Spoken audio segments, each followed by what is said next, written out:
नमस्कार, मैं हूं पीएस त्रिपाठी और आप देख रहे हैं हमारा विशेष कार्यक्रम सितारे मारे। आप सभी दर्शकों का इस कार्यक्रम में स्वागत है। दोस्तों, आज बात करेंगे पंचांग के व्रत त्योहार के, साथ ही हम आपको आपका राशिफल भी बताएंगे। इसके अलावा आज चर्चा करेंगे सूर्य की। जी, सूर्य कैसे आपकी जिंदगी में सब कुछ दे सकते हैं और सूर्य की कैसी उपासना करनी चाहिए। इसके अलावा आपके फोन कॉल्स होंगे, आप सीधे फोन करके अपने प्रश्न पूछ सकते हैं। हमारा फोन नंबर है 077140877। अब से आधे घंटे तक लगातार ही फोन लाइन खुली रहेगी और हमें आपके फोन का इंतजार रहेगा। तो चलिए कार्यक्रम की शुरुआत करते हैं और जानते हैं आज का पंचांग। आज शुभ संवत 2079 शक 1944 सूर्य दक्षिणायन का मार्गशीर्ष महीने के कृष्ण पक्ष पंचमी तिथि है और दिन रविवार है। प्रथमी रात्रि को 12:51 से आर्द्र नक्षत्र दिन को 10:18 तक। आज चंद्रमा मिथुन राशि में होंगे। आज का राहु काल 3:59 से 5:22 तक होगा। तो दोस्तों, ये तो था पंचांग। और एक छोटी सी सूचना, यदि आपके मन में कोई सवाल हो तो आप सीधे मुझसे सलाह लेने के लिए प्रश्न डायल कर सकते हैं 9893363928 या फिर मेरा दूसरा मोबाइल नंबर 9753039055। इसके अलावा आप pstripathi9@gmail.com पे भी मेल करके अपने प्रश्न का जवाब पूछ सकते हैं। तो दोस्तों, अब इस छोटी सी सूचना के साथ एक और छोटी सूचना कि दिन को 11 बजे से रात 8 बजे तक पंडित जी आपकी सेवा में हाजिर होते हैं, इसलिए इसी बीच में आप अपने प्रश्न करें तो काफी बेहतर होगा। चलिए अब मतलब की बात पे आए, बात करते हैं सूर्य की। दिन रविवार का है, बात सूरज का है, करना होगा। ऐसा शास्त्र में लिखा है कि चंद्रमा मनसो जाता है चक्षुः सूर्यो अजायत। मतलब सूर्य को भगवान ने सूर्य को नेत्र के रूप में माना वेद ने। वैदिक युग से ही भगवान सूर्य की उपासना का उल्लेख मिलता है। ऋग्वेद ने सूर्य को स्थावर जगत की आत्मा कहा। वैदिक युग से अब तक सूर्य जीवन स्वास्थ्य एवं शक्ति के देवता के रूप में जाना जाता है। छांदोग्य उपनिषद में सूर्य को ब्रह्म कहा। आदित्योम ब्रह्मेति, आदित्य ही ब्रह्म है। और पुराणों में 12 आदित्य यानी 12 सूर्यों की कथाएं प्रसिद्ध हैं, जिनमें उनका महत्व और उसका स्थान विशेष रूप से कहा गया और समझा गया है। धारणा है कि सूर्य संबंधी कथाओं को सुनकर पाप एवं दुर्गति से मुक्ति होती है, मनुष्य का अभ्युत्थान होता है। हमारे ऋषियों ने उगते सूर्य का ज्ञानक के स्वरूप में स्वीकारते हुए सूर्य उपासन का विधान किया। तैत्तरीय आर्यक सूर्य पुराण में, भागवत में सूर्य एवं अस्तगामी सूर्य का मतलब उदित सूर्य, उगते हुए सूर्य और अस्तगामी सूर्य की उपासना को कल्याणकारी बताया है। प्रश्नोपनिषद में प्रातःकाल किरणों को अमृत वर्षी माना गया, जिसमें संपूर्ण विश्व का सृजन हुआ। वैदिक पुरुष सूक्त में, विराट पुरुष सूक्त में विराट पुरुष ब्रह्म के नेत्र से सूर्य की उत्पत्ति मानी गई। जगत को प्रकाश और ज्ञान का, ऊष्मा का और शक्ति का शक्ति देने वाला ये जो सूर्य है वो रोगाणु कीटाणु का नाशक कहा गया। चाक्षुषोपनिषद में कहा गया कि इसके नित्य पाठ से रोग ठीक होते हैं। हमारे यहाँ पे पंचोपासन पद्धति, जिसमें ज्ञानम गणेशोमम चक्षुर्कः शिवमात्मम शक्तिराध्या, जिसमें शिव, गणेश, विष्णु और सूर्य शक्ति की उपासना की जाती है। 9 ग्रहों में सर्वप्रथम सूर्य ही है जिनको पिता के भाव से पूजा जाता है। मतलब नवग्रह जो है वो सूर्य का परिवार माना गया। इसे कर्म का देवता भी माना गया। ग्रह देवताओं के साथ साथ सृष्टि के जीवन यापन में सूर्य का अपना महत्वपूर्ण योगदान होता है, ऐसी मान्यता पूरे विश्व में है। अब आइए देखते हैं भारतीय सनातन ज्योतिष में क्या लिखा। नेत्र, सिर, दांत, नाक, कान, रक्तचाप, अस्थिरोग, नाखून, हृदय पर सूर्य का प्रभाव होता है। मतलब इससे संबंधित कोई तकलीफ हो तो सूर्य के अनिष्टकारी होने के साथ जन्म पत्रिका में सूर्य की शांति करानी चाहिए। जब जब सूर्य आपकी जन्म कुंडली में लग्न, द्वितीय, पंचम, सप्तम, अष्टम भाव पर विराजमान रहते हैं तो उस व्यक्ति को सूर्य की चिकित्सा जरूर करनी चाहिए। जिन्हें संतान नहीं होती उन्हें सूर्य साधना से लाभ होता है। पिता पुत्र के संबंधों में अगर काफी खिंचाव हो तो सूर्य साधना करने से पुत्र को बेहतर रिलेशन मिलता है पिता से। यदि कोई सूर्य का जाप करे, प्रति रविवार 11 बार पाठ करनी, यानी आदित्य हृदय स्तोत्र का पाठ कर ले तो जातक यशस्वी होता है। प्रत्येक काम में सफलता भी मिलती है। सूर्य की उपासना के लिए महत्वपूर्ण मंत्र है ओम घृणी सूर्याय नमः। ये बड़ा आसान सा मंत्र है। इस मंत्र का प्रातः काल जाप करने से स्वास्थ्य, शक्ति और चित्त की एकाग्रता पाई जा सकती है। मतलब कुल मिला करके सूर्य को देवता माना हमारे सनातन में, और सूर्य को देवता मान करके अलग अलग तरह से सूर्य उपासन का विधान कहा गया। पर मोटे तौर पर जहां तक ज्योतिष और ज्योतिष के ग्रह निदान का सवाल है, सूर्य की उपासना करनी चाहिए तो जल्दी से उठ जाए, उगते हुए सूर्य की किरणों से अपने शरीर को निरोगी करें। फिर स्नान करें, उसी सूर्य की किरणों के साथ स्नान करें, स्नान करके सूर्य को अर्घ दें और फिर आदित्य हृदय स्तोत्र का पाठ करें, फिर अपने नित्य कर्म करें, तो आप देखेंगे आपके जीवन में सभी प्रकार की सफलताएं आपको जरूर मिलेंगी। हमारे यहाँ पे पंचोपासन जो विधान है, देव पंचायतन पूजा कहते हैं, इसमें एक उपासना सूर्य की उपासना भी है। मतलब गणेश की, शिव की, ज्ञानम गणेशो मम साक्षात् शिवम आत्मम शक्तिराध्या, दुर्गा की और नारायण की जो पूजा की जाती है, इन 5 देवताओं में एक देवता सूर्य भी होते हैं, इसलिए सूर्य को बड़ा महत्वपूर्ण स्थान मिला है। चलिए, तो कुल मिलाकर आपको समझ में आ गया कि सूर्य की शांति करानी चाहिए। यदि जन्म कुंडली में सूर्य खराब हो तो अनेक प्रकार के रोग हो सकते हैं, और अनेक प्रकार के अगर रोग पहले से हो तो आपको सूर्य उपासना से फायदा हो सकता है। अब हमारे कॉलर्स के जुड़ने का सिलसिला शुरू हो चुका है। हमारे साथ पहले कॉलर हैं ऋषभ जी। जी ऋषभ जी, आपका बहुत बहुत स्वागत। बताइए क्या जानना चाहते हैं? एकदम प्रणाम, बताएं। पंडित जी, मेरा डेट ऑफ बर्थ है 1 अगस्त 1993। 1993। जन्म समय? जन्म समय सुबह 8:15। जन्म स्थान? जन्म स्थान खुर्जा, बुलंदशहर, उत्तर प्रदेश। क्या बात है जी, बताइए। पंडित जी, मेरी प्रॉब्लम यह है कि जैसे मैं कुछ कहीं ट्राई करता हूँ किसी भी फील्ड में अप्लाई, जैसे गवर्नमेंट जॉब वगैरह के लिए, तो मुझे उसके रिजल्ट्स बहुत, मतलब अपनी मेहनत के सापेक्ष बहुत कम मिलते हैं। दूसरी प्रॉब्लम ये है कि जो चीज जब मिलनी होती है उससे बहुत डिले से मिलती है। तो इस बारे में कोई निष्कर्ष भी, मतलब हमने परामर्श लिया कहीं एस्ट्रोलॉजर से, तो वो बोलते हैं कि आपका 7वें स्थान में वक्र शनि है और जिसकी दृष्टि आपके भाग्य स्थान पे, तो ये चीज आपके संग जुड़ी रहेगी कि आपको मतलब लाइफ में कुछ ना कुछ नेगेटिविटी आपकी हमेशा लगी रहेगी। इसका कोई मतलब परमानेंट सॉल्यूशन नहीं है। तो बस मुझे ये जानना है कि मतलब क्या इसका कोई मतलब हम लोग सॉल्यूशन कर सकते हैं, नहीं हो सकता? चलिए आइए देखते हैं। ज्योतिषियों ने कहा कि वक्र शनि की पूर्ण दृष्टि 7वें भाग्य स्थान में पड़ती है, इसलिए ये परेशानी है। सच ये नहीं है। यदि आपकी जन्म कुंडली देखें तो आपका जन्म लग्न सिंह है और आपकी जो राशि है वो धनु है। भाग्येश मंगल लग्न में है, एक अच्छे कुल में जन्म मिला, इससे अच्छा भाग्य क्या हो सकता है। और लग्न में मंगल होने से ही आपके 1000 जो लाभ आपको मिल जाते हैं। सवाल यह है कि इस ग्रह, इस शरीर, इस जन्म कुंडली में कुछ ऐसा है जिसकी चलते परेशानी चल रही। जी हाँ, एक ऐसा प्लैनेट बैठा है जो आपके जन्म कुंडली में बहुत अच्छा नहीं है। वो है 4थे स्थान का राहु, जो शनि से आक्रांत होकर बैठा। और असल में राहु की अंतरदशाएं चल रही थी, राहु की महादशा चल रही थी।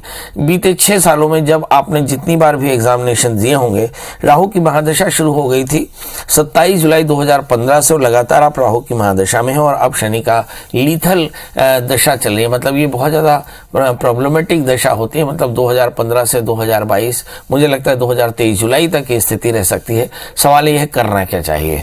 यदि शनि राहु आपकी जन्म कुंडली में है तो ये परमानेंटली रहेंगे, और इससे एक पितृदोष उत्पन्न होता है। ऐसे लिखा है कि जब राहु शनि से आक्रांत हो जाए या शनि राहु से आक्रांत हो जाए, ऐसी स्थिति में पितृदोष होता है। और पितृदोषों की निवृत्ति के लिए एक उद्दिष्ट श्राद्ध का विधान बताया। धर्म सिंधु ग्रंथ के पेज नंबर 222-223 में लिखा कि इस प्रकार गर्भाधान करके गर्भ की उत्पत्ति न हो, या संतान मृत्यु को प्राप्त हो जाए, या संतान का अवरोध दिखाई पड़े, तो मम कुलाभिवृद्धि ऐसा संकल्प करके किसी भी नदी के किनारे देवता के मंदिर में जाकर श्रवण नक्षत्र में पंचकलशों की स्थापना करना, फिर एक उद्दिष्ट श्राद्ध करना, फिर उसके बाद सर्प श्राद्ध करना, इसके बाद रुद्राभिषेक करना। ऐसा करने से कष्टों की निवृत्ति होती है। मतलब कुल मिलाकर के आपको पलाश विधि के द्वारा नारायण बलि और नाग बलि और साथ में सर्प श्राद्ध करना चाहिए। इसके अलावा चूंकि आपका जो जन्म लग्न है वो सिंह है, तो ऐसी स्थिति में एक 4 कैरेट का पुखराज, एक 4 कैरेट का माणिक्य धारण करना चाहिए, मंगल का व्रत करना चाहिए। इससे हमेशा फायदा होगा। याद रखें, जुलाई 2023 के बाद आपकी जिंदगी में हर तरफ सफलता मिलेगी, चिंता बिल्कुल ना करें।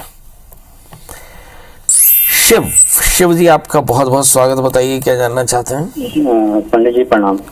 बहुत बढ़िया, बताइए शिव जी क्या जानना चाहते हैं? पंडित जी, मैं अपने बच्चे के बारे में जानना चाहता हूँ। उनका नाम बता दें। चैन सिंह राजपूत। चैन सिंह राजपूत। स्वयं सिंह? चैन सिंह। चैन सिंह, जी जी। वाह। बताइए डेट ऑफ बर्थ। 7 नवंबर 2003। और जन्म समय? जन्म समय 11:30 रात को। जन्म स्थान? कवर्धा। कवर्धा। बताइए क्या जानना चाहते हैं? पंडित जी, उसका पढ़ाई और फ्यूचर के बारे में जानना चाहता हूँ। अभी किस क्लास में है बच्चा आपका? अभी कॉलेज कर रहे हैं। किस क्लास में? कॉलेज तो ठीक है। BA, BCom, BSc, BE, BEd है बीए। हाँ। चलिए, लड़का बीए कर रहा है। पंडित जी, मेरे बच्चे का भविष्य बताइए। इस बच्चे का जन्म लग्न कर्क है, राशि इसकी मेष है, धन स्थान में बैठे हैं बृहस्पति, जिसका मतलब ये होता है कि बच्चा आगे चल करके बड़का अफसर बन जाएगा। भाग्येश धन स्थान में है और अच्छी शासकीय नौकरी मिलने के योग प्रबल। मगर सप्तमेश 12वें स्थान में है, स्थान का परिवर्तन होगा और मैरिटल लाइफ में थोड़ी सी परेशानी, क्योंकि 8वें स्थान में मंगल, 12वें स्थान में शनि भी है। तो करियर में तो कहीं कोई बहुत ज्यादा बाधा नहीं दिखाई पड़ती। इस बच्चे को एक 8 कैरेट के टैलेंट होगा, 4 कैरेट का पुखराजपन है। बच्चे से कहें कि गुरुवार का व्रत किया करे। मगर शादी में परेशानी आएगी, उस समय शादी से पहले एक छोटा सा विवाह आनंदमुख शादी के साथ में कराएंगे तो फायदा होगा जी। अगले कॉलर है हमारे साथ विमलेश जी। विमलेश जी, आपका बहुत बहुत स्वागत। बताइए क्या जानना चाहते हैं? नमस्ते आचार्य जी। जी प्रणाम। गुरु जी, मुझे अपने बेटे के बारे में पूछना है, जिसकी डेट ऑफ बर्थ है 20 जून 94। जन्म समय 8:50 सुबह शाम, शाम को, रात को 8:50 रात को, भरतपुर राजस्थान। क्या जानना चाहते हैं जी? गुरु जी, मेरे को एक तो इसकी शादी के लिए पूछना है कि इसकी शादी का बैठता ही नहीं है, कब तक बैठेगा, कैसी लड़की मिलेगी? नौकरी करते हैं, व्यापार करते हैं आपके बेटे? ये भी व्यापार कर रहा है और इसका नौकरी की भी तैयारी कर रहा है, लेकिन उसमें भी कोई सफलता नहीं मिलती। तो व्यापार कर रहा है बेटा, शादी नहीं हो रही है। शादी के लिए बताइए। और नौकरी भी चाहते हैं, नौकरी मिल जाएगी क्या? चलिए आइए देखते हैं। आपके बेटे का जन्म लग्न धनु है, इस राशि इसकी तुला है, वर्ष 2023। अप्रैल 18 के बाद इसकी शादी 1 वर्ष के भीतर हो जाएगी। 4 कैरेट का पुखराज, 4 कैरेट का माणिक पहना है। शादी से पहले एक छोटा सा अर्क विवाह करा ले। इसका जीवन काफी बेहतर होगा। जहां तक सवाल सर्विस का है, मुझे से लगता है बच्चा सर्विस करेगा, इसमें मुझे शक, क्योंकि शादी के योग पहले दिखाई पड़ रहे हैं, करियर थोड़ी देर से दिखाई पड़ता, मतलब आपका बेटा व्यापार करने वाला है जी। रीची प्रीति जी, आपका बहुत बहुत स्वागत है। बताइए क्या जानना चाहते हैं? ऋषि, हाँ जी ऋषि जी, बताइए क्या जानना चाहते हैं? हाँ जी नमस्ते गुरुजी। नमस्ते जी, मेरा जन्म 2 जून 2004 का है। 2 जून 2004। जन्म समय है 10:12 दिन में। जन्म स्थान है बरेली मध्य प्रदेश। है बरेली मध्य प्रदेश। ये कहाँ पड़ता है भैया? ये बरेली अपना जी रायसेन जिले में है। बरेली, रायसेन? हाँ, रायसेन में बरेली जी। बताइए क्या जानना चाहते हैं? जी, जॉब के बारे में जानना चाहता हूँ गुरुजी। आपके खुद के जॉब के बारे में? हाँ जी, मेरे को। पढ़ाई क्या कर ली भैया आपने? जी, अभी मैं फर्स्ट ईयर में हूँ कॉलेज में। बहुत बढ़िया। बीटेक में हूँ। तो सीधे यूपीएससी एग्जाम क्यों नहीं दे देते? जी, कौन सा? UPSC exam. चलिए आइए देखते हैं आपको आगे शासकीय नौकरी कैसे मिलेगी। आपका जन्म लग्न कर्क है, राशि आपकी वृश्चिक है, भाग्येश बृहस्पति धन स्थान में है, आगे चल करके शासकीय नौकरी मिलने के योग बड़े प्रबल। सप्तमेश 12वें स्थान में है। शादी में आपकी भी प्रॉब्लम है, शादी से पहले एक छोटा सा विवाह कराएं। करियर के बेहतर होने के लिए 4 कैरेट का पुखराज और 4 कैरेट का मूंगा धारण करें, ये आपके लिए काफी फायदेमंद रहेगा। याद रखें, आपके लिए बृहस्पति भाग्येश होकर के बैठे हैं, इसलिए गुरुवार का व्रत करना, गुड़ चने का दान करना आपके लिए फायदेमंद होगा जी। आज हम चर्चा कर रहे हैं, रविवार की चर्चा कर रहे हैं सूर्य की। जानकारी मिली कि भाई सूर्य की उपासना से सभी प्रकार के रोगों की निवृत्ति होती है। सूर्य रोगों का निदान करते हैं। सूर्य भगवान के नेत्र हैं, तो सूर्य की उपासना से भगवत कृपा मिलती है। भगवत कृपा से आपको आरोग्यता, साथ में सब प्रकार की समृद्धि मिलती है। और इसके लिए जल्दी से उठना चाहिए, मतलब सूर्योदय से पहले तो उठ जाना चाहिए। दूसरा, भगवान उगते हुए सूर्य का दर्शन करके सूर्य की रोशनियों से अपने शरीर को पवित्र करना चाहिए, क्योंकि अमृत वर्षी ये किरणें होती हैं। और फिर सूर्य की किरणों में ही आपको स्नान करना चाहिए। फिर स्नान करके गीले कपड़ों के साथ भगवान सूर्य को अर्घ देना चाहिए। और फिर वहीं बैठ करके आदित्य हृदय स्तोत्र का पाठ करना चाहिए। ऐसा करने से आपके सारे कष्टों की निवृत्ति होती है, क्योंकि हमारे यहाँ शास्त्रों में सूर्य को ब्रह्म का स्थान मिला। और इस तरह ब्रह्मोपासन के लिए सूर्य की उपासना की जा सकती है, क्योंकि देव पंचायतन में भी सूर्य की उपासना का बड़ा महत्व दिया गया। चलिए, अब हमारे साथ पूनम जी जुड़ चुकी हैं। पूनम जी, आपका बहुत बहुत स्वागत है। बताइए क्या जानना महाराज जी, चाहती हैं? जी महाराज जी, मैं अपनी बहन की शादी के बारे में पूछना चाहती हूँ और उसकी नौकरी के बारे में पूछना चाहती हूँ। बेटा, अपनी बहन की डेट ऑफ बर्थ बता दो। 23 अक्टूबर 1994। अक्टूबर। समय सुबह 5 बजे। जन्म स्थान नवागढ़ बेमेतरा। जानना क्या है बेटा? बस इसके जॉब के बारे में जानना महाराज जी, और इसका बात चल रहा है इस जगह में भाटापारा में, तो उसकी शादी वहाँ हो पाएगी कि नहीं, और लड़का योग है कि नहीं उन लोग की शादी हाँ, का? इन सबसे ऊपर आपको प्रश्न करना चाहिए, पंडित जी बताओ, मेरी बेटी का मेरी बहन का दाम्पत्य जीवन ठीक रहेगा? नंबर 1। हाँ। क्योंकि ये बड़ा प्रश्न है। कहाँ होगा शादी ये महत्वपूर्ण नहीं है, जहां भी शादी होगी वो स्वस्थ रहेगी कि नहीं। जवाब है नहीं। जवाब है नहीं, क्योंकि यही महत्वपूर्ण प्रश्न है जिसे समझना चाहिए। और दूसरा प्रश्न ये है कि अगर कहीं मेरी बहन का दाम्पत्य जीवन सुखी नहीं रहेगा तो उसके लिए ज्योतिष में क्या उपाय है? तो शादी से पहले एक छोटा सा कुंभ विवाह कराएं और बच्ची से कहें कि मंगल का व्रत किया करे, क्योंकि इस बच्ची का जन्मलग्न कन्या है, राशि इसकी वृषभ है, सप्तमेश अपने स्थान से खड़ाष्टक बनाते हैं, राहु जैसे ग्रहों से पापाक्रांत होकर बैठे, मतलब मैरिटल लाइफ में काफी परेशानियां दिखाई पड़ती हैं। अब दूसरा प्रश्न है, इसका समाधान करियर है, मतलब लड़की आत्मनिर्भर हो, इस बात की बड़ी आवश्यकता है। और क्या उसको आत्मनिर्भर होने में कोई परेशानी है? जी, अभी दिखाई पड़ता है कि शुक्र की अंतर्दशाएं चल रही हैं, चित्त की एकाग्रता बिल्कुल नहीं है, और 2024 तक यही स्थिति रहेगी, मतलब करियर में कोई बड़ा लाभ होगा ऐसा दिखाई नहीं पड़ता। सवाल ये है तो फिर करना क्या चाहिए? तो बच्ची से कहें कि शुक्रवार का व्रत किया करे, दुर्गा स्तुति नित्य पाठ किया करे, 4 कैरेट का पन्ना, 4 कैरेट का उपल धारण करे, और जिस दिन शादी करे शादी से पहले एक छोटा सा कुंभ विवाह नांदमुख शादी के साथ अवश्य करा ले। आप देखेंगे दाम्पत्य जीवन भी बढ़िया रहेगा और करियर भी बढ़िया रहेगा। प्रमिला जी, आपका बहुत बहुत स्वागत है। हाँ, प्रणाम पंडित जी। एकदम प्रणाम। बताएं क्या जानना चाहती हैं? आदित्य के विषय में पूछना है। आदित्य 6 दिसंबर 88, सुबह 6:55, बर्थ प्लेस है होशंगाबाद। 6:55 सवेरे का जन्म है? जी हाँ। जी बताइए क्या जानना चाहती हैं? पंडित जी, बहुत समय से पेट की समस्या से परेशान है। आपने पुखराज बताया था तो इसने सफेद पुखराज पहना है। जिनसे लिया था उनने कहा था कि सीलोन का सफेद ही आता है और ज्यादा प्रभावी रहता है, हल्का पीलापन, पर इसमें पीलापन तो नहीं दिखता, सफेद ही दिख रहा है, और इसकी समस्या कम नहीं हुई है। तो सफेद पुखराज ठीक है या नहीं है? चलिए, शायद मैंने अपने जीवन में ऐसा कभी किसी को कहा होगा कि आप सफेद पुखराज धारण करें, राइट? ऐसा नहीं होता कि मैं कहूं कि हल्दी सफेद आप ग्रहण करें, माणिक्य आप सफेद ग्रहण करें, मूंगा आप सफेद ग्रहण करें, पन्ना हम सफेद ग्रहण करें, ऐसा हो ही नहीं सकता। जब कभी भी कोई रत्न बताया जाता है उसका मतलब होता है कि आप उस रत्न को अपने गहरे रंग से खरीदें।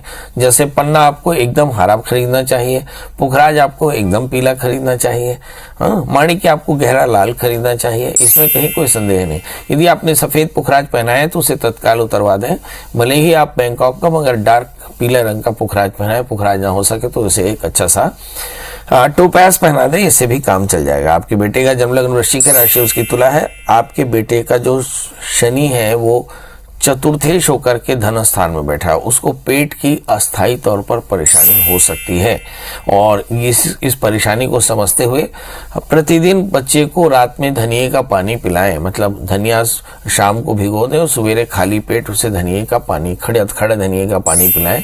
1 चम्मच धनिया रात में सोते समय 1 कटोरी में भिगो दें, सवेरे धनिया छान करके पानी पिला दें, और ऐसा जीवन भर उसे कहें तो उसको पेट की तकलीफ नहीं होगी। दूसरी बात, पुखराज और मूंगा, डार्क कलर का इटालियन मूंगा और डार्क कलर का पुखराज उसे पहनाएं, और बच्चे से कहें कि कभी कभार शनि की प्रियता के लिए हनुमान चालीसा का पाठ हो, एक नारियल चढ़ा दिया करे, इससे उसकी परेशानी दूर हो जाएगी। अभिषेक जी हैं, अभिषेक हमारे लास्ट कॉलर हैं, तो अभिषेक जी थोड़ा जल्दी बताइएगा, डेट ऑफ बर्थ, टाइम और प्लेस। हाँ जी, प्रणाम पंडित जी, मैं अभिषेक चौबे बोल रहा हूँ बिलासपुर से। जी जी जी। मेरा जन्म तिथि सर 25 मई 1995। 31 मई 25 मई सर। अच्छा, और जन्म समय है शाम के 7:23। और जन्म स्थान? जरहा गांव के पास कोना सर, ये कहाँ पड़ता है? मुंगेली जी। मुंगेली जी जी, बताएं। सर पंडित जी मुझे ये जानना है कि मेरे लिए अभी मैं तैयारी कर रहा हूँ एग्जाम का, पर मुझे ये जानना है कि क्या व्यवसाय मेरे लिए सही रहेगा। आप नौकरी की तैयारी कर रहे हैं, व्यवसाय अच्छा रहेगा, बहुत बढ़िया। हाँ सर क्योंकि मेरा मन भ्रमित है सर कि मैं ये कॉम्पिटिशन एग्जाम तो रहा हूँ पिछले 2-3 सालों से। मैं समझा नहीं, क्या बोले आप? सर मैं ये कह रहा कि मेरे लिए व्यवसाय क्या सही रहेगा सर? आपने बोला ना नौकरी की तैयारी कर रहे हैं। सर मैं वो तैयारी कर रहा हूँ पर उसमें मेरा रुचि नहीं है सर, घर वाले दबाव कर रहा हूँ। ये बड़ी तकलीफ है, ये सब हिंदुस्तान में ही होता है भाई। चलिए आइए देखते हैं आपके बच्चे का, आपका जन्म लग्न वृश्चिक राशि आपकी मीन है। व्यापार आप कर सकते हैं, तृतीय शनि चतुर्थ स्थान में है, लग्न में बृहस्पति, आप बेहद इंटेलिजेंट हैं, सेल्स में आपकी मास्टरी है, भाग्येश चंद्रमा आपके 5वें स्थान में है, भाग्यशाली भी है, 10वें स्थान में मंगल है। व्यवसाय आपके लिए काफी अच्छा रहेगा, तो व्यवसाय कर सकते हैं, मगर चूंकि लग्न में बृहस्पति है, मुझे लगता है शुरुआती कुछ दिनों में आपको नौकरी करनी पड़ सकती है। सवाल है करना क्या चाहिए? एक 4 कैरेट का पुखराज, एक 8 कैरेट का टालिन मूंगा पहने, भगवान शिव का पूजन करें, सोमवार का व्रत करें तो कल्याण होगा। तो दोस्तों अब आपसे विदा लेते हैं, जाते समय वही एक बात, स्वस्थ रहें, मस्त रहें, व्यस्त रहें, और अगर इसके बाद भी मन में कोई सवाल उठे तो गूगल में सर्च करें प्रिया शरण त्रिपाठी, पंडित जी का नंबर हासिल करें, कॉल करें, 11 बजे से रात 8 बजे तक आपकी सेवा में हाजिर। कल हम फिर हाजिर होंगे किसी नए विषय के साथ, तब तक मुझे दीजिए इजाजत, नमस्कार।